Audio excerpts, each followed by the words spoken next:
Hello again, guys. It's been a really long time since I haven't do my podcast again. So today I have two precious guests from Ukraine, and today I will be introducing you them. And after that, we're gonna talk about the culture of the Ukraine, and we're gonna go deeply with the culture and a little bit history and sightsee and good places. And before let's move on. Hello, guys. How are you? Let's start with Daniil. Hello, my name is Daniil. I'm an Erasmus student from Ukraine. I study business management here, and I'm really great to be here. So my hobby astronomy. So mm, let's continue with Nastya. Okay, so my name is Anastasiia, and I'm also studying business management, also from Ukraine. And I'm happy to be here too. I really like Istanbul as a city and the people here and cats. Yeah, I really like cats here. And from my hobby, I like to read detectives, and one of my biggest hobby it's like music. I'm really kind of obsessed with the music. I can't live without the headphones. So yeah, I guess I can count it as a hobby. It's so nice, guys. As we said, we're gonna talk deeply about Ukraine. Also, we want to know you too. As you said, you like cats a lot, and also Daniil was gonna mention about his hobbies and like how what he likes in Istanbul, and he was going to compare something with Ukraine and Turkey, and we're gonna do deeply and deeply. But before we start our conversations, let's start as always with the first question: the geographical information of the Ukraine. Where is Ukraine located, and how is the geographical information? For example, the climate, if it's like too bad, weather conditions, or like good. I don't know. For example, when someone said me like, "What do you know about Ukraine?" I always like think it's Ukraine as a bit colder than most of the countries, but I don't know if it's true or not. Also, there's like Kiev, some seasides, right, and maybe some humid there and not as cold as people assume. So could you start and give us some information about it? Yeah, sure. Ukraine is located to the north from the Turkey. Through the Black Sea, you will reach to the Crimea. It's like Ukrainian territory. So Could you say again? Crimea. Crimea. Crimea. We call it Kırım in Krim. Turkish. Yes, Kırım. yes. We also call it Krim. So to the west side of the Ukraine, we have mountains called Carpathians Mountains. To the east side, we have mines, like a lot of iron, a lot of coal, so something like that. And also we have a lot of fields, a lot of forests. We have a good soil, a really good soil, like Chernozem. It's like the best soil all around the world, I think. So you can count it. Oh, it's so nice. And how about the other stuff? Maybe you can mention about it, your geography, if we have any knowledge, like more detailed. So first of all, Ukraine is the biggest country in the Europe. Oh, yes. And it's on the eastern part of the continent, the European one. Also, it's bordered by a lot of countries like Poland, like Slovenia, like unfortunately Russia and Belarus. And yeah, as Daniil said, actually, Ukraine are full of nature. We have really gorgeous nature. We have a lot of forests and also a network of lakes like Dnipro, Dniester, and all lakes are going through whole country. So almost in each city you can see the rivers and everything. And also, yes, Daniil said we have the Black Earth, which calls Chernozem, and it made Ukraine one of the biggest producers of any agriculture in the whole world. So yeah. So you mentioned you give us many information about like the basic, but we can make analysis about these informations. So let's move on to the foods of the Ukraine, and I love this part. Actually, today also like the first day of the Ramadan for Muslims. So I also want to say like Holy Ramadan for Muslims, and like, and what is your favorite food in Ukraine? I mean, we have a lot of Ukrainian food, but I mean that we are not like eating this food like on the daily basic. But I can mention the borscht. I can mention the vareniki. It's like the meat or cherries or whatever you want, like in the flavor, and we also that I like the cutlets called like Kievan cutlets. I heard borscht, by the way, it's so famous. Like it's like a soup, right? Yeah, borscht. It's a soup. Like I think it's famous. It's also traditional Ukrainian food, and we have like a lot of food. Like actually, there are some. What is your favorite? Like I said, it's like cutlets, Kievan cutlets. It's the meat in which inside like you have like butter and some other greens, like something like that. Cool. What about yours, Nastya? Actually, to mention as a traditional food, we have salo. It's smoked meat. Actually, people could eat it just with bread or even without bread or as additional for any main meal.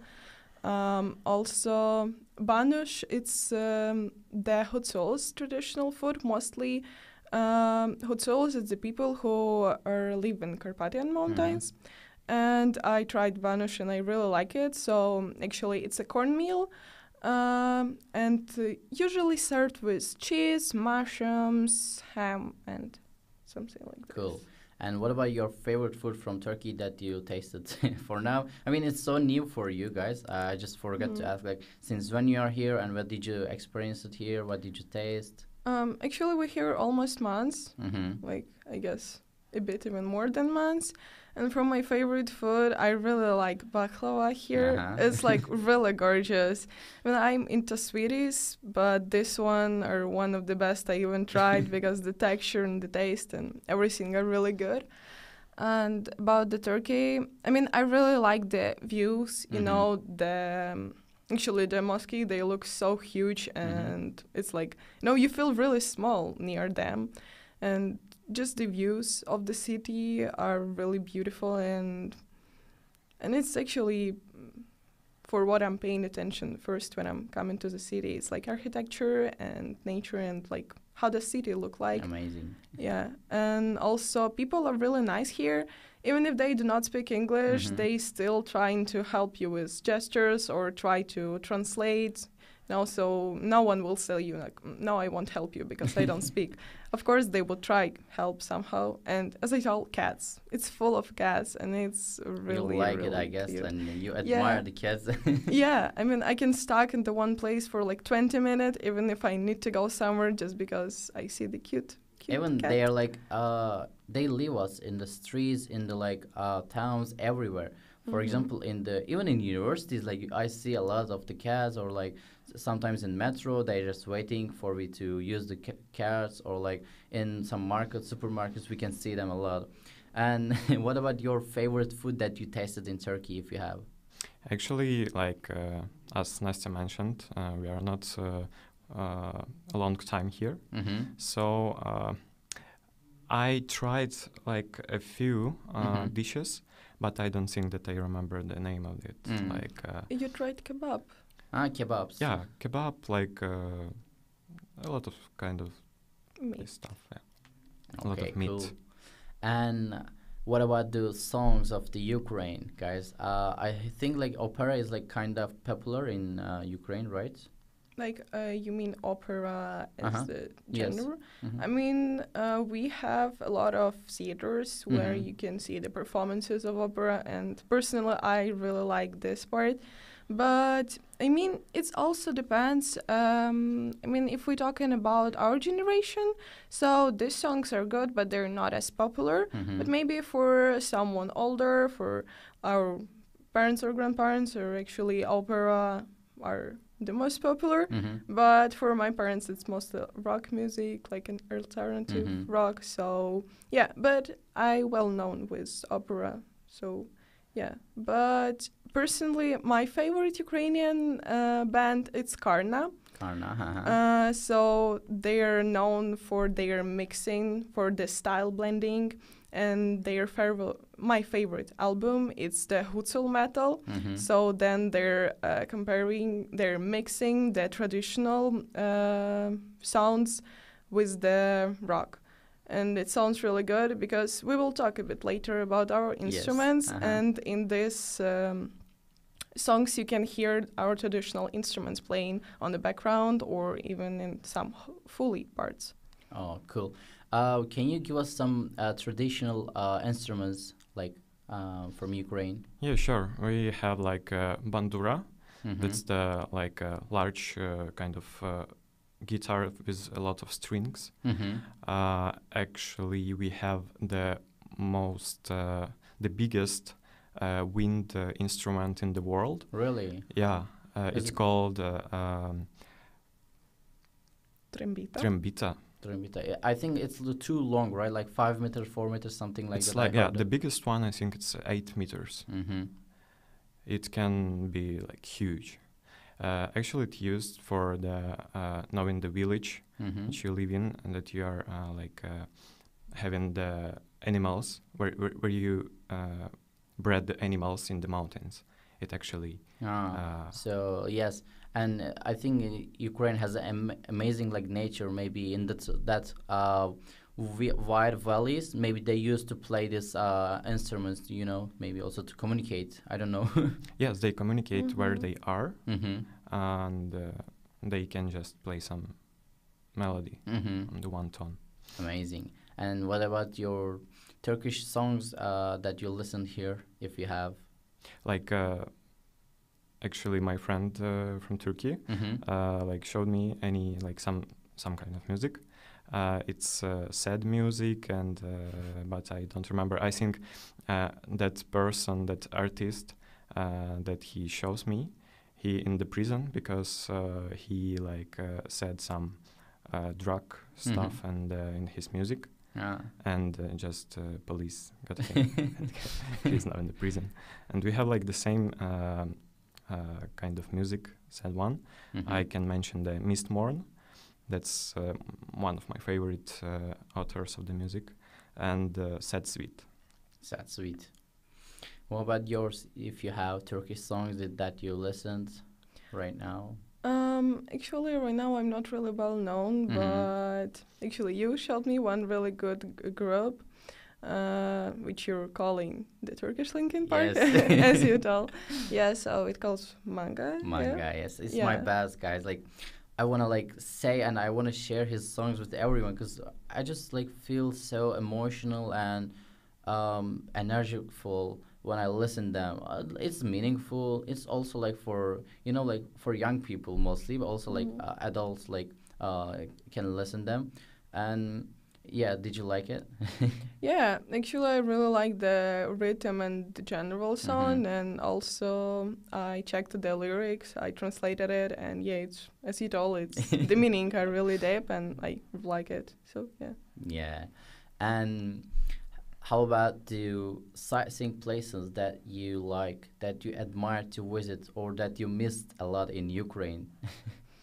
As I know, you live in Lithuania right now for education. I mean, you were living right now. You're of course in Erasmus here. And how about you sightseeing places, touristical places that you can recommend us to visit in Ukraine?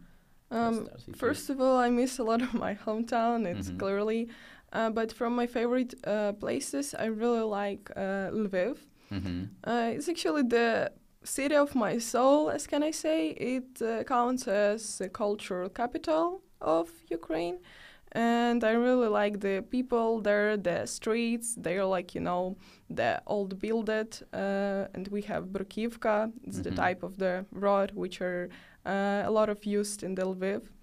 So yeah, that's the city which I actually recommend to visit. Like, there is no exact place, but just to feel the vibe of the city. And from the place, I would like to tell about the Carpathian Mountain and actually the Senever Lake. The Senever Lake, people calling it the pearl of the Carpathian Mountains because it really look majestic, and it's I guess, almost 1,000 meter above the sea level. So it's, and the form, it's kind of not really circled, but it have the small island inside, and it looks interesting. And also there is the a legend which are connected to this lake about it's the love story actually about the girl from the rich family and the guy from just a poor and ordinary family. And this lake are kind of formed from their tears, this kind of love story. But yeah. How about your favorite spot, your favorite places that you recommend us? As she said and mentioned, in Ukraine we can barely see the green and blue because of the sea and the mountains and green. And what would you like to say for us to visit as maybe some touristical places or your favorite? I will definitely recommend to visit Kharkiv.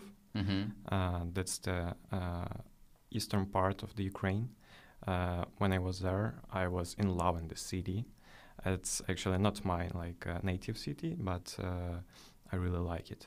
There are a lot of great places, a lot of really huge and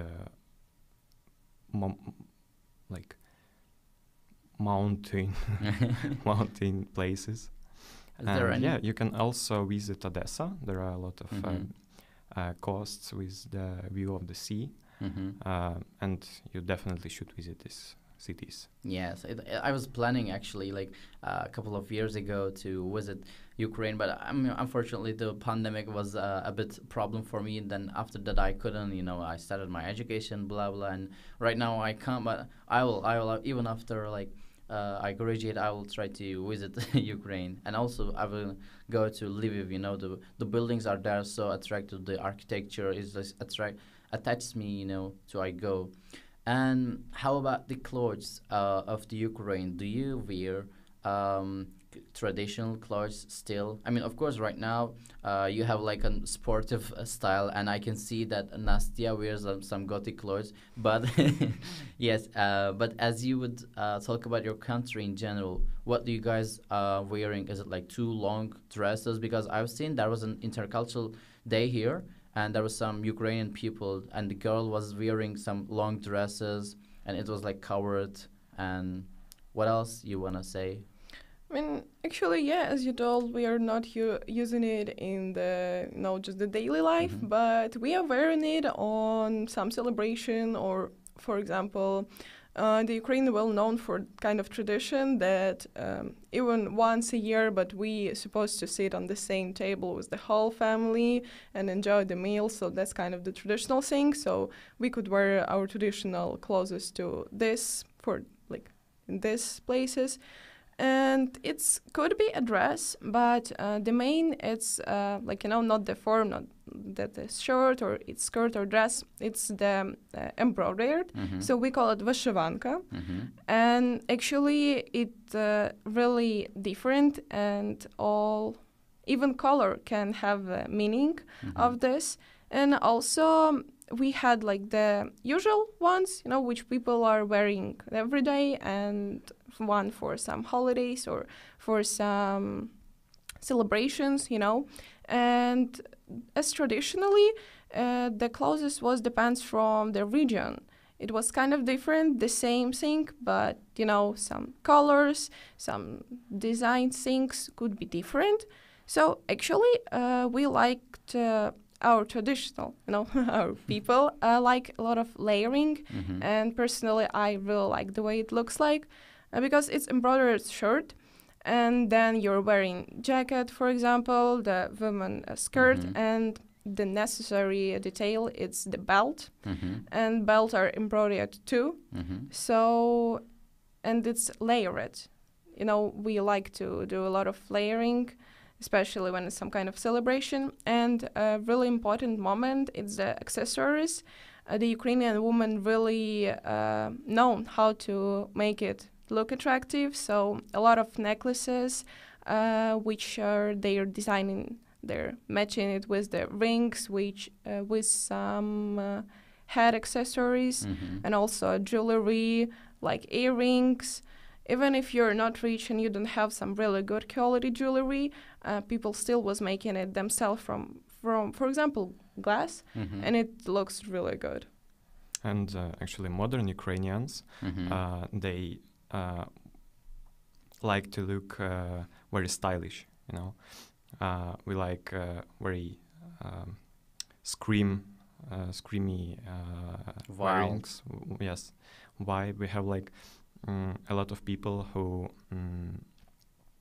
like to buy some very expensive clothes, not even mention the price. So yeah, I think we have a freedom for this. We have a lot of people who... Yeah, and you say you have diversity in clothes, right? Really, very huge diversity of clothes. Actually, we talk about in general the songs, foods, and sightseeing places of the Ukraine. And how about like in generally about the culture? What would you like to say about your culture? You know, for example, in Turkey, if I would say something, it's too mixed culture. You know, because we are in the middle of the world, so like we have so many stuff from different cultures and different civilizations. And for example, even for greeting, for some idioms, it's like affect us. And what would you like to say about Ukrainian culture? What do you think about it? Actually, if in general about the people, I mean, maybe you know the words, the height and the low culture. So, like, you know, while people talking, they could talk it directly, and it's directly means what they meant actually, or they could like, you know, with a lot of words, with not direct speech. For example, Japanese people, they prefer softly tell everything for people. So we have something in the middle of this. You know, we're not going circles by circles while we talking, but also we are not this rude directly, then, you know, not to offend people and to be polite. And also our people are really hospitable. I mean, if you would ask for help, they would be really nice to you and will try to do everything what they can do. And I mean, like, in general, we are something in the middle, you know, we are not really cold as, for example... balanced, I guess. Yeah, we are balanced, and also we, mostly, people really proud of the history, and we are really proud of the fact that we have our freedom, and we actually fighting for this, so all people understand how important our freedom are. Yeah, I can understand you very well about freedom. It's a long story, but yeah, like Turkish also like has always fought with other like countries, other civilizations, so I can understand the freedom feeling in the country. And I'm gonna ask you a different question, Daniil. According to her speech, what are the misconceptions, misunderstood facts about Ukraine? Actually, there are a lot of misunderstood facts. If you can say some examples, because actually a lot of people can... Okay, the most general question and the most difficult to us to explain one and more time, it's about our language. Ukrainians speak Ukrainian. I mean, that's actually the same. The Turkish people can speak English, so they just know it as the second language. So the same, the Ukrainians can talk Russian as the second language, just because it's the country which are bordering us. And yeah, there are some regions which are influenced because of the Soviet, so they talk Russian like in usual life, but it don't mean that they don't know Ukrainian or something. And usual people just don't see the difference between the Ukrainian and Russian language. But Ukrainian have the Slovenia roots, so we really understand Polish people, Slovenia people, also Lithuania people. We can understand the general meaning, even if we are not know the Lithuania language. This is so nice, you know, we can communicate with other countries easily, you know. I mean, also you have your own language, plus you use some second languages and other stuff, and it's so like beneficial for you to understand, to extend your mindset or anything, so it's nice. And how about a thing that you would like to change about your country, that you don't like it? I mean, about your people might be, or about the system in general might be, anything that you don't like in your country. and the thing that you're proud of. Yeah, I mean, if not mention the neighbor, we we would change. I would change nothing, you know, because we have a lot of freedom in our country. We can do whatever we want, and nobody will like judge about this. But it should be in the laws, you know, in the rules of laws. But the one thing that I would change definitely, that's the corruption in our country, because it was collecting by years. It was a huge problem while we were fighting in for 14 years, like 2014. We fought about our freedom with the Russian president. So a lot of corruption kills our country and our potential power in the world. We could be like one of the richest countries, but I mean, that's the huge problem for our country. And so I'm gonna ask you another question. It's also related with the culture, about your films. If you have any favorite films that you like, maybe Ukraine, or personally, what do you like? What's your favorite film that you secondly, third time, like 5 times you watched it?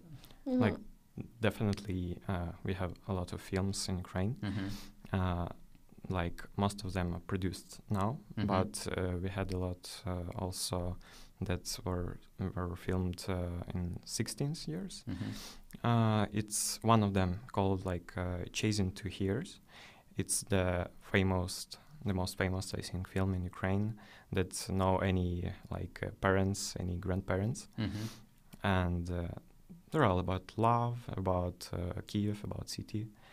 So, and about modern one, we have Zahar Berkut. It's about the old times, very old times. You can watch it, I think, on Netflix. I think there are. How about yours, Nastya? Your favorite film? Or maybe something you watch from Turkey, if you have? Actually, my favorite Ukrainian film are kind of hard to watch because it calls Kruty 1918. So it's actually about the time when the Soviet Russia announcement the war, and our government sent any parts which was able to fight. And there was really young guys which are just entered for the military kind of military college, you know, for the military school, and they just was, they just died in case to hold on the army which was going, and they did it not just because it really affected those fight a lot. And actually there is this scene which I really like, while all of them, these guys, understand that they will die, like literally in hours. But they eating the sweeties, which one of the guy's sisters made by herself. They was from caramel, and they just eating it and understand that they will die. So yeah, that's actually a really sensitive moment for me. Okay, you're gonna make me cry. No, I would not cry in here. But yeah, while was watching it, yeah, I cried. And that's really, I mean, that's really important to watch this kind of documentary films, even if they hard, you know, because they're really hard to watch. And one more that's hard to watch films called Gareth Jones. It's about the British journalist who came to Ukraine in the hardest times in the Holodomor. It's about hunger of people. It's times 1932, 1933 times. So you should definitely watch it, about history of Ukraine, how the Soviet Union was killing our people by getting their food, and they like starved. And one more, I think it's modern one.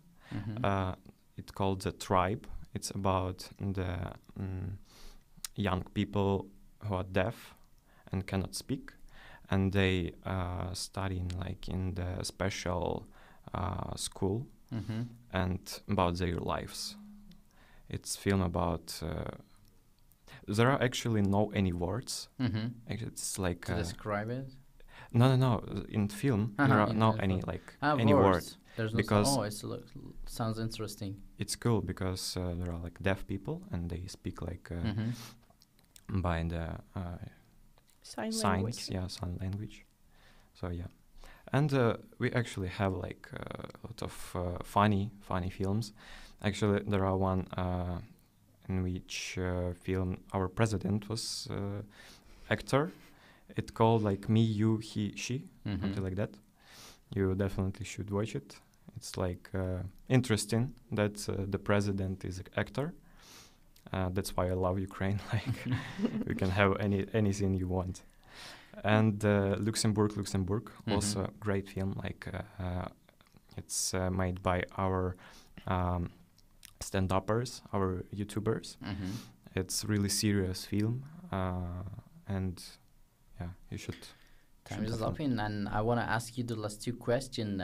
Very firstly and quickly, the first one is: what is your biggest culture shock that you've seen that you felt in Turkey? For example, I think for yours, the cats in everywhere. It's a good cultural shock, actually.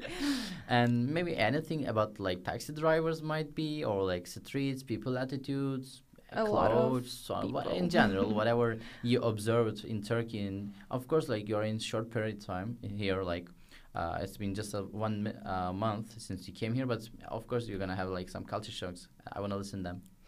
Really a lot of people, like really huge, crowded, and usually no matter is it Shishli or Karikoy, a lot of people, like always a lot of people. And I can say that it's bad. It's actually interesting because you literally see the waves of the people which are going from the different side. And also here really a lot of couriers, they're just like going literally everywhere through the cars and everything. And yeah, the biggest and the best in the good way cultural shock is cats. Really huge amount of them. How about yours, Daniil? What did you... I can mention like the safety of the place, the Istanbul. Actually, there are a lot of metal detectors on the entrance to the malls. A lot, like mostly every mall had the metal detectors and a lot of the cameras, a lot of police going like the safety hanging feeling, around. yeah. The safety, I like the safety. Yeah. It's cool. Actually, it's kind of sometimes dangerous because Istanbul is like a metropole city, you know, and there's most crowded, maybe fourth or fifth city, I don't remember, in the world. So it's like 20 million in just a small piece of city. So like, and also there are many people from other cities or other countries as well. So it has to be safe in order to be live in Istanbul. But yeah, I think I'm glad to hear that. As someone who said from other countries. And the last question is, what did you like and what you dislike in Turkey since you came here? Maybe it was before or right now in general. What did you like most in Turkey? And soğuk baklava is your first. Yeah. Yours is like safety, and what about in general? Like in general, to be honest, I love the culture, you know, just in general meaning of it. Because sometimes when you come into a country, you don't see their culture because, I mean, it's not really shared. But in general, like, the culture are really colorful, you know, as I can say. And that's something what I'm paying attention first because I really love my culture and I want to share it. So that's why I want to know about someone else's culture. And like my general impression are really good because first I had some kind of stereotypes that it could be not really safe here and everything, but when I come here, it's really nice and it's way better than I expected. As Daniil said, it's really safe here and the people are really nice. And so yeah, I have a good impression like at all. Amazing. What about yours, Daniil? Like one thing that I can not like about Turkey is that here a lot of trash on the streets. It's a little bit dirty. It's usual thing to the megapolises, and I not was shocked by it. But yeah, I don't like that people just smoking and throwing the rest of the cigarette on the streets. Yeah. And there are not a lot of the trash cans in the city. I think that's the problem. Yeah. So that's one thing that I wanted to And mention. how about the nature of the city, Istanbul, and in Turkey? Maybe I don't know if you've been in another city. Oh, nature is Yes. perfect. Like The- it's amazing. The Bosphorus. and Bosphor, like- it's the view from the bridge, amazing. I would recommend you to just take your headphones and when the sunbath, Yeah, sunbathing in when the sun is down, and just listen the cows and listen your songs and just go from Europe to Asian side, and it's amazing like feeling, just you can observe the people, you can listen your songs, and you can think about yourself. I mean, that's my best about Istanbul. Well, the traffic is like the terrific. I don't know. I can't say, and we can't fix it right now easily. But I hope it will get solved.